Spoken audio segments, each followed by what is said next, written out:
오늘은 성령 강림주일입니다. 오늘 성령 강림주일을 맞이해서 한국교회 총연합회에서는 한국교회 예배 회복의 날로 정하고 오늘 예배를 드립니다.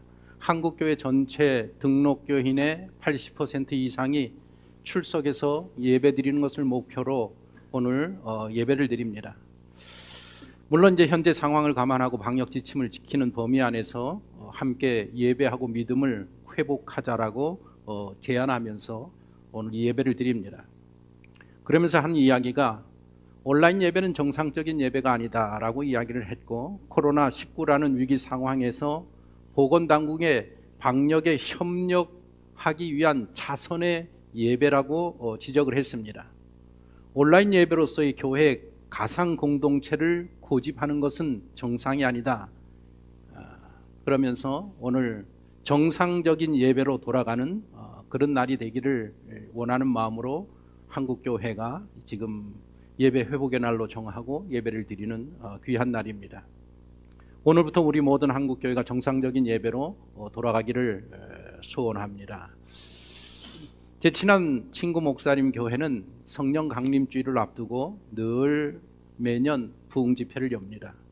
올해 코로나 때문에 과연 부흥집회를 열 수 있을까 생각을 했는데 올해도 변함없이 부흥집회를 열었습니다. 그래서 저도 하루 참석을 했는데 코로나로 인해서 예년과는 비교할 수 없는 사람 적은 인원들이 참석을 해서 일주일 동안 집회를 가졌습니다. 집회에 참석하면서 제가 이제 많은 것들을 느끼게 되었는데, 이 어렵고 위험한 상황 가운데에서도 성령 강림을 사모하면서 성령 충만한 신앙생활을 사모하는 마음을 가지고 집회에 참석하는, 아마 그분들의 마음을 하나님이 보시고 큰 은혜를 베푸시는 것 같다. 그래서 그 집회가 얼마나 은혜스럽고 많은 분들이 정말 성령으로 충만한 은혜들을 받는 것들을 제가 볼 수 있었습니다.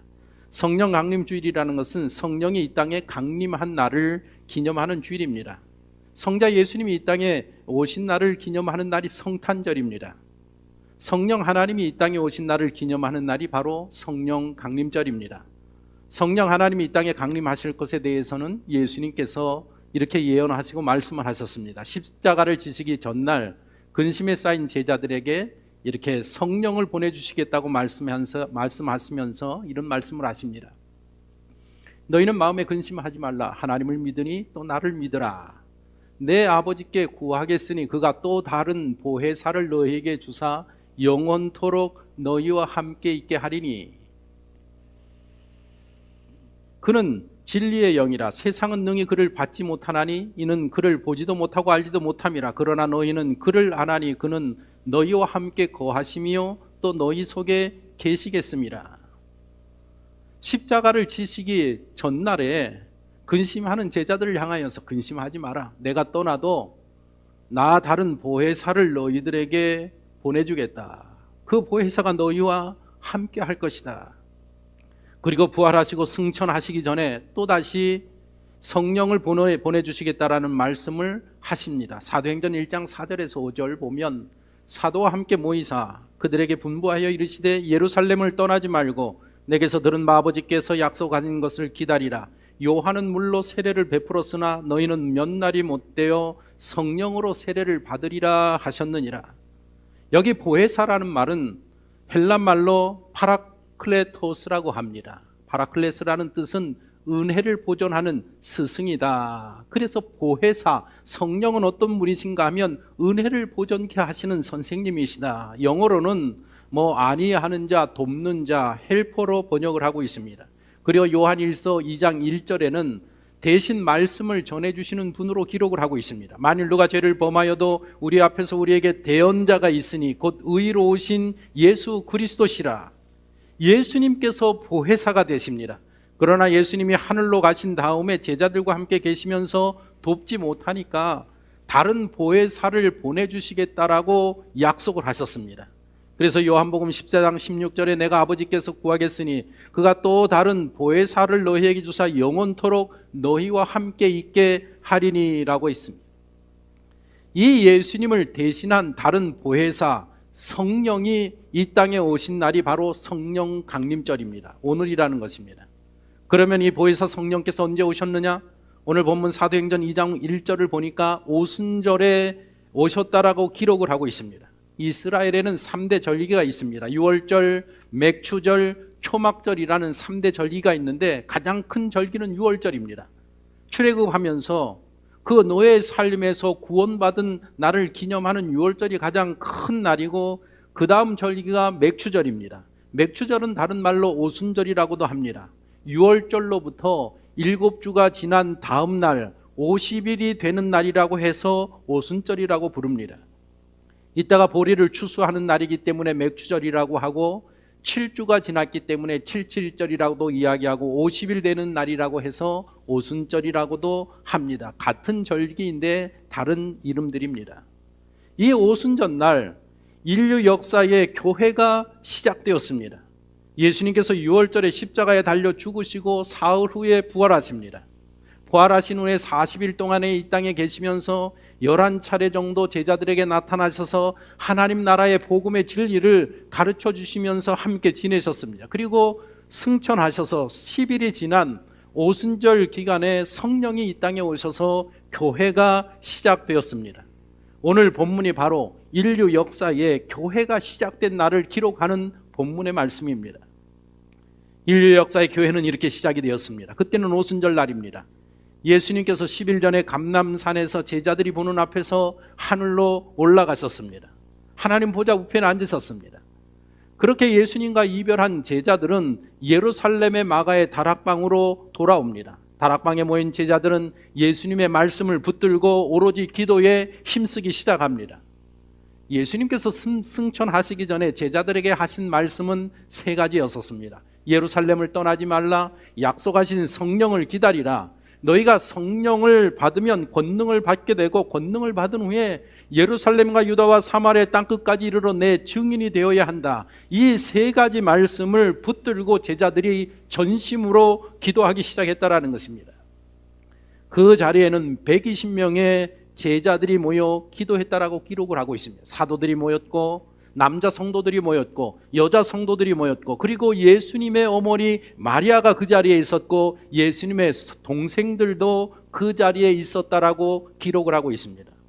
사도행전 1장 13절에서 15절을 보면 그때 모였던 120명의 명단들을 기록을 하고 있습니다. 들어가 그들이 요한은 다락방으로 올라가니 베드로, 요한, 야고보, 안드레와 빌립과 도마와 바돌로메, 마테와 알페오의 아들 야고보, 셀로신 시몬, 야고보의 아들 유다가 다 거기 있어 여자들과 예수의 어머니 마리아와 예수의 아우들과 더불어 마음을 같이하여 오로지 기도에 힘쓰더라. 모인 무리의 수가 약 120명이나 되더라.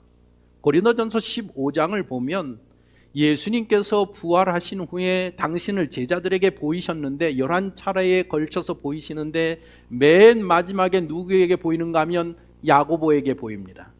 야고보는 예수님의 막내 동생이었다라고 이야기합니다. 그런데 예수님의 동생 중에서 끝까지 예수님을 믿지 않은 자가 누군가 하면 바로 이 막내 야고보입니다. 시몬 같은 동생들은 이 차츰차츰 예수님을 이해하고 예수님을 믿고 예수님을 주님으로 모셨는데 이 마지막 막내 야고보는 끝까지 예수님을 믿지 않았다라는 것입니다. 그렇게 안 믿고 있다가 부활하신 예수님께서 친히 야고보에게 나타나 보이신 것을 계기로 해서 아주 독실한 그리스도인이 됩니다. 이 야고보는 낙타의 무릎을 가진 그런 제자로 알려져 있습니다. 그렇게 기도의 사람으로 불렸고 나중에는 예루살렘 감독으로 높은 위치에서 초대교회를 이끄는 그런 지도자가 됩니다. 그러다가 대제사장에 붙들려서 높은 성전 꼭대기에 올려가서 거기서 떨어뜨려서 죽임을 당하고 그 떨어진 이 야고보에게 사람들이 돌을 던져서 죽였다라고 기록을 하고 있습니다. 이 예수님의 동생 야고보가 우리가 있는 신약성경 야고보서를 기록한 제자입니다.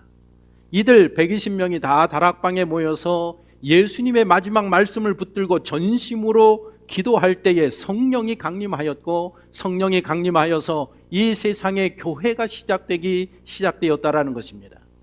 사도행전을 기록한 누가는 성령이 강림한 그날 일어난 사건을 3가지로 기록을 하고 있습니다. 첫째 현상은 하늘로부터 급하고 강한 바람 같은 소리가 임했다라고 본문 2절에 기록을 하고 있습니다.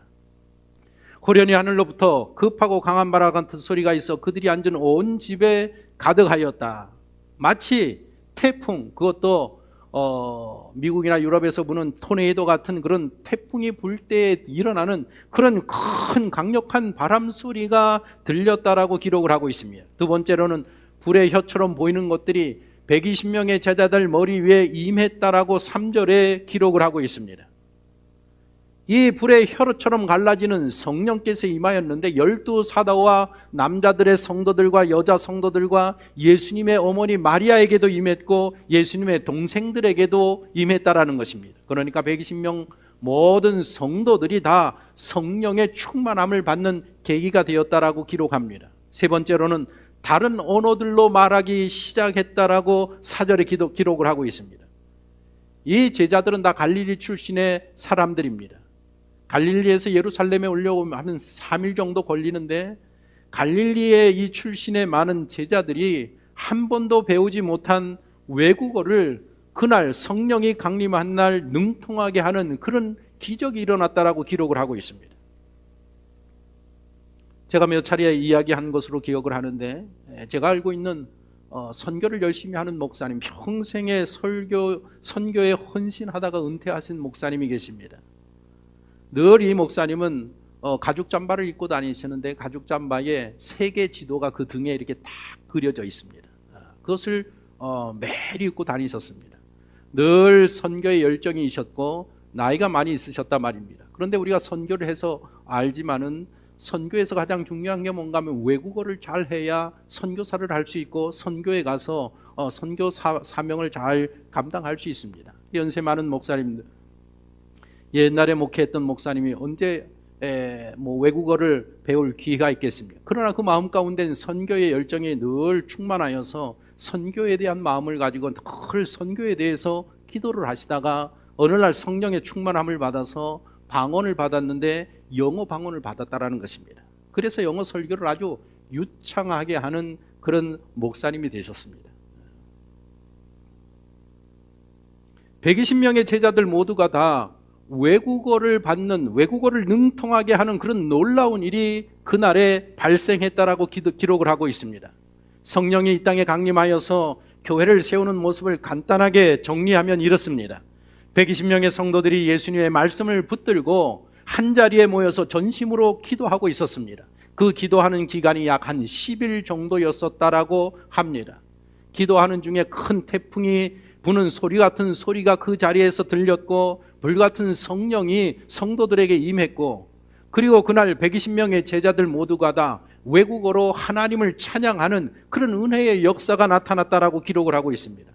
본문에서는 다른 언어들로 말하기를 시작하니라라고 기록을 하고 있는데 제 생각에는 방언으로 찬양한 것이 아닌가라는 생각이 듭니다. 본문 11절에 보면 제자들이 다른 언어로 말하는 것을 사람들이 각각 듣고 반응한 기록을 하고 있습니다. 여기 여러 나라에서 온 사람들이 자기 나라의 말로 하는 그 하나님의 큰 일을 말하는 것을 들었다라고 기록을 하고 있습니다. 아마도 할렐이라는 큰 찬송을 부른 것이 아니라고는 생각이 듭니다. 고대 유대인들은 예루살렘 성전에 모여서 1년에 3번 유월절, 오순절, 초막절을 지킬 때마다 그 희생 제사를 드리면서 이 할렐이라는 찬양을 드립니다. 찬양시를 암송하면서 찬양을 드립니다. 하나님의 큰 일을 고백하는 그런 내용들입니다. 그래서 아마 이때에 외국어로 유대교의 기도서나 이 찬양시나 할렐에서 부르는 이 찬양을 그들이 부른 것이 아닌가라는 생각을 갖게 됩니다. 제가 미국 교회에서 한번 주일 예배에 참석했을 때에 그 교회는 오순절 계통의 교회였었습니다. 모든 성도들이 다 방언하는 그런 교회인데 주일날 이 시간 11시 예배에 반드시 모든 성도들이 함께 기도하고 방언으로 찬양하는 시간이 있습니다. 제가 그 예배에 참석하여서 몇천 명이 모이는 그 교회의 성도들이 방언으로 찬양을 하는데 그 방언으로 찬양하는 그 시간에 그 찬양의 소리가 얼마나 아름다운지 얼마나 황홀한지 제가 그때 그런 것들을 경험했습니다. 오순절 절기를 지키기 위해서 예루살렘에 모여든 경건한 유대인들이 하늘로부터 강한 바람 소리를 듣고 제자들이 기도하는 곳으로 몰려들기를 시작합니다. 이때가 오순절입니다. 그러니까 유월절을 지키기 위해서 각국에서 다 모여서 성전에서 예배를 드리고 50일이 지난 후에 오순절이 시작이 되는데, 이 50일이 지난 후에 시작이 되기 때문에 보통 유월절에 온 경건한 유대인들은 예루살렘에 머물면서 오순절까지 지키고 돌아갑니다. 오순절 날에 이르렀을 때에 어디선가 예루살렘 전역에서 큰 바람 소리 같은 소리가 들렸단 말입니다. 깜짝 놀라서 이 소리가 도대체 무슨 소리인가 하고 다들 나와서 그 소리가 나는 곳을 찾아가 보았다라는 것입니다. 아마도 제 생각에는 이 제자들이 성경 본문에서는 방이라고 기록을 하고 있지만 예루살렘 성전에서 120명의 성도들이 기도하고 있었던 것이 아닌가라는 생각이 듭니다. 그날 제자들의 이 외국어로 하나님을 찬양하는 소리를 듣고 이 사람들이 몰려들었을 때에 그 사람들을 대상으로 해서 사도 베드로가 설교를 해서 그날에 3,000명이 회개했다고 했습니다. 모든 사람들이 다 믿지는 않았을 것입니다. 그렇다고 하면 3,000명보다 더 많은 사람들이 모였을 텐데 예루살렘에서 그 많은 사람들이 모일 수 있는 장소는 성전 외에는 없습니다. 그러니까 아마도 성전에서 기도를 드렸던 것이 아닌가라는 생각을 하고 있습니다. 예루살렘 성전은 이렇게 구역이 구분이 됩니다. 제사장들과 레위인이 들어갈 수 있는 구역이 있고, 그 다음에 유대 남자들이 들어갈 수 있는 구역이 있고, 그 다음에 유대 여자들이 들어갈 수 있는 구역이 있고, 그 다음으로 이방인의 뜰이라고 해서 누구든지 다 이방인 뜰에 와서 하나님 앞에 예배할 수 있는 구역으로 나뉘어져 있습니다. 그리고 성전 주위로 행랑이라는, 우리말로 말하면 큰 홀들이 있었는데, 예수님께서도 복음서를 보면 그 행랑에서 자주 백성들에게 하나님의 말씀을 가르쳤다라고 기록을 하고 있습니다. 아마도 120명의 성도들이 예루살렘 성전 행랑에 모여서 기도하고 있을 때에 성령이 강림한 것이 아닌가라는 생각을 하게 됩니다. 예수님이 승천하신 후에 이 땅에 교회를 세우시기 위하여서 성령이 그날 이렇게 강림하신 것입니다. 하늘로부터 임한 급하고 강한 바람 소리에 놀란 사람들이 성전 주위로 몰려듭니다. 그들은 성령 충만함을 받은 갈릴리 사람들이 자기 나라 언어로 하나님을 찬양하는 소리를 들으면서 놀랍니다. 오늘 본문 9절에서 17절까지 언급한 나라들을 쭉 보면 최소한 15개국이 넘는 나라들에서 사람들이 몰려왔습니다. 15개국이 넘는 나라들로부터 오순절을 지키러 온 모든 사람들이 자기 나라 말로 하나님을 찬양하는 이 120명의 성도들의 소리를 들었다라는 것입니다. 그 소리를 들으면서 어떤 사람은 저 사람들이 새술에 취한 것이 아니냐, 술주정뱅이 아니냐, 아침 9시에 저들이 술에 취한 것이 아니냐, 그렇게 지적을 하고 있습니다. 새술이라는 것은 금방 뚜껑을 딴 신선한 술을 말합니다. 이때 베드로가 나서서 예수 그리스도의 복음을 설교하기 시작합니다. 그날의 베드로의 설교를 들은 사람들 중에 3,000명이 회개하고 예수님을 믿어서 그날에 예루살렘 교회가 세워지고, 뿐만 아니라 그날 예수님의 복음을 듣고 예수님을 영접한 15개국에서 온 사람들이 다 자기 나라에 돌아가서 그래서 교회를 세우게 됩니다. 로마 교회가 대표적인 그런 교회들입니다. 그래서 인류 역사에 교회가 시작한 날이 바로 그날인 것입니다. 오늘은 그렇게 성령 강림으로 교회가 시작된 날을 기념하는 주일입니다. 성령 강림으로 교회가 시작이 되었고, 그날 전심으로 기도한 성도들이 모두 성령 충만함을 받게 되었다라는 것입니다. 성도들은 성령 충만을 받게 되면서 하나님의 능력을 받게 되었고, 예수님의 약속하신 말씀대로 복음의 증인의 삶을 살게 됩니다. 사도행전 1장 8절에 뭐라고 했습니까? 오직 성령이 너희에게 임하시면 너희가 권능을 받고 예루살렘과 온 유다와 사마리아와 땅 끝까지 이르러 내 증인이 되리라.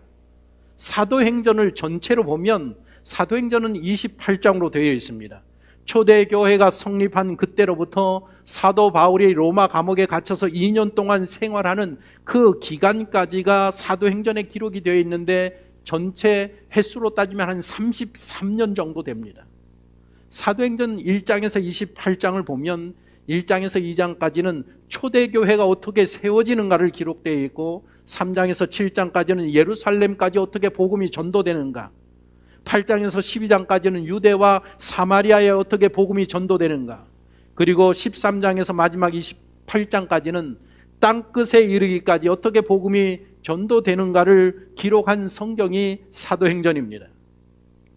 이 오순절날 성령 강림의 역사는 한 번으로 족합니다. 왜냐하면 이 세상에 하나님의 교회가 시작되는 관점에서 바라보면 그런 것입니다. 우리가 예수 그리스도를 진실로 믿을 때에 구원함을 받고, 구원함을 받을 때 성령을 받습니다. 그리고 신실한 믿음의 삶을 통해서 말씀의 삶, 기도의 삶, 찬양의 삶, 예배의 삶을 통해서 성령 충만한 성도가 되어져 가는 것입니다. 오순절날 초대교회 성도들이 성령 충만함을 받은 이 은혜의 역사가 오늘 우리에게도 또 한 번 필요하다라는 것입니다.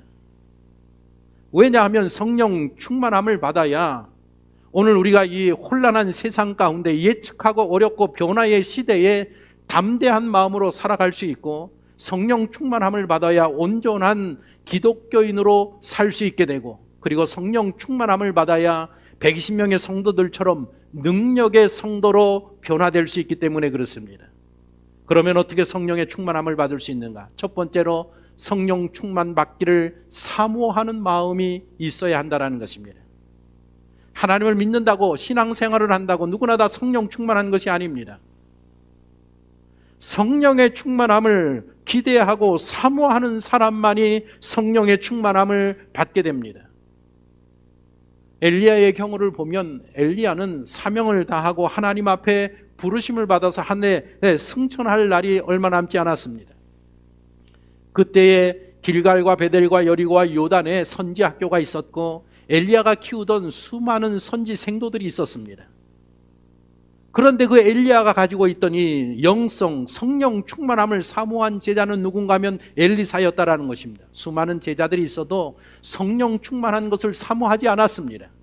그러나 이 제자 엘리사는 어떻게 하든지 나도 우리 선생님처럼 성령 충만한 제자가 되어야 되겠다, 선지 생도가 되어야 되겠다라는 그런 마음을 가지고 계속해서 엘리야를 쫓아다닙니다.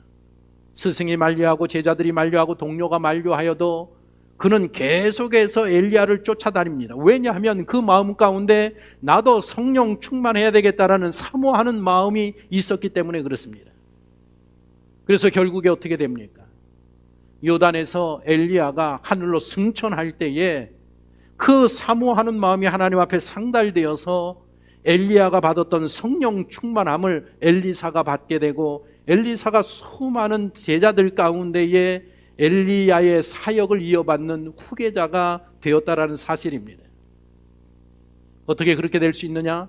그는 성령 충만을 사모했다라는 것입니다. 초대교회에 120명의 성도들이 성령 충만함을 받습니다.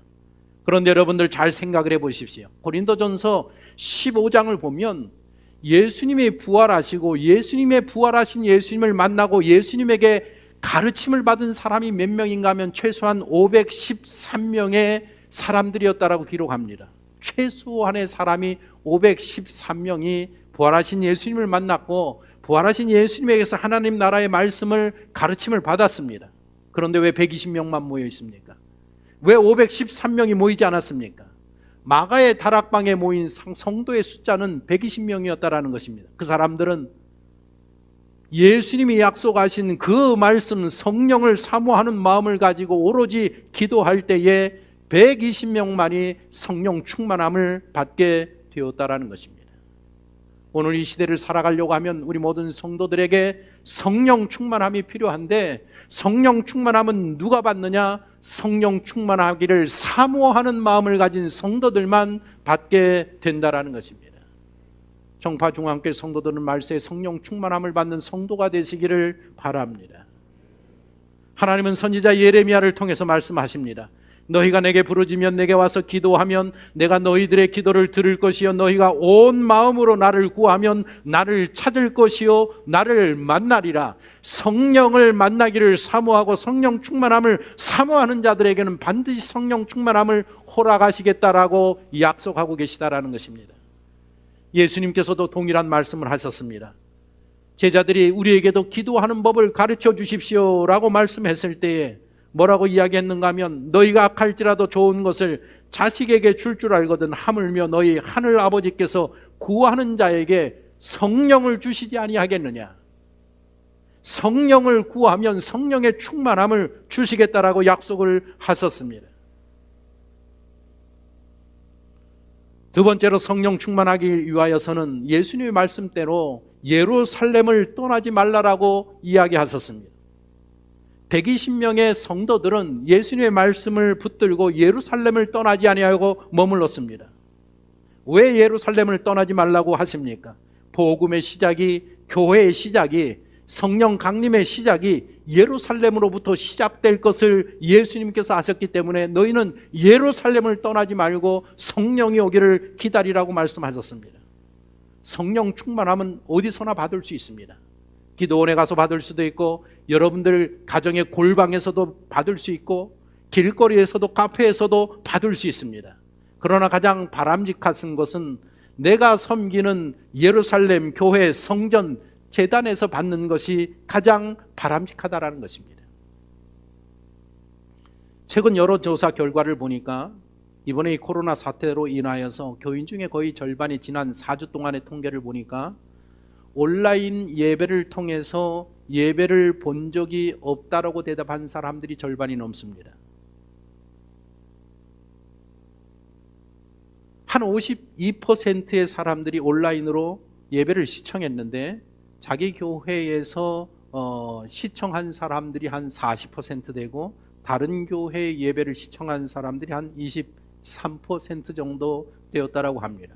코로나 사태 이후로 교회가 많이 변화될 것을 생각하면서 많은 여론기관에서 지금 여론을 조사를 하고 있습니다. 공통적으로 하는 이야기가 뭔가 하면 이제 코로나가 지나고 교회 문을 활짝 열면 그동안 교회 나오지 않았던 모든 성도들이 다 교회에 나오리라고 생각하지만 그렇지 아니할 것이라는 것입니다. 교회 문을 이제 열어도 그동안 교회 나오지 아니하고 동영상으로 시청했던 사람들이 하나님의 제단에 나오지 아니할 것이라는 것이 여론조사의 통계로 발표되어지고 있습니다. 무슨 말입니까? 성령 충만함을 요구하는 시대에 성령 충만함과는 거리가 먼 신앙생활에 접어들고 있다는 것입니다. 악한 사단 마귀가 하는 역사라고 생각이 듭니다. 우리 청파중앙교회는 우리 모든 성도들은 이 어려움과 사단의 영적인 싸움에서 반드시 이겨내기를 소원합니다. 그리고 마지막으로 성령의 충만함을 사모하는 사람들이 되어서 성령 충만함을 받기를 원한다고 하면 한 자리에 모여서 합심하여 기도해야 한다는 것입니다.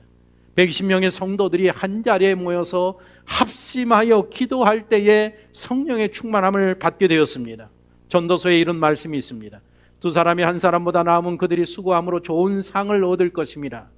혹시 그들이 넘어지면 하나가 그 동물을 붙들어 홀로 있어 넘어지고 붙들어 일으킬 자가 없는 자에게는 화가 있으리라. 또 두 사람이 함께 누우면 따뜻하거니와 한 사람이면 어찌 따뜻하랴. 한 사람이면 패하겠거니와 두 사람이면 맞설 수 있나니 세 겹줄은 쉽게 끊어지지 아니하느니라. 한 사람은 감당하지 못하지만 두 사람은, 세 사람은 감당할 수 있다는 것입니다. 한 사람이 실족하고 좌절하고 낙심하면 옆에 있는 사람이 이렇게 세워서 같이 기도할 수 있는 힘을 부여하고 격려하여서 마침내 성령의 충만함에 이르기까지 그 자리까지 갈 수 있게 된다는 것입니다. 그래서 함께 모여서 기도하는 생활이 중요한 것입니다. 예수님께서는 이런 말씀을 하셨습니다. 진실로 다시 너희에게 이르노니 너희 중에 두 사람이 땅에서 합심하여 무엇이든지 구하면 하늘에 계신 내 아버지께서 그들을 위하여 이루게 하시리라. 두세 사람이 내 이름으로 모인 곳에는 나도 그들 중에 있느니라. 너희들이 두 사람이나 세 사람이 함께 모여서 예배하고 기도하고 찬양하면 반드시 내가 그 자리에 임하리라. 예수님께서 약속하고 계시다라는 것입니다. 히브리서 10장 25절에는 이런 말씀도 있습니다. 모이기를 피하는 어떤 사람들의 습관과 같이 하지 말고 오직 권하여 그날이 가까움을 볼수록 더욱 그리하자. 예배당에 가지 아니하여도 우리가 예배 드릴 수 있다. 집에서 예배 드리면 되지.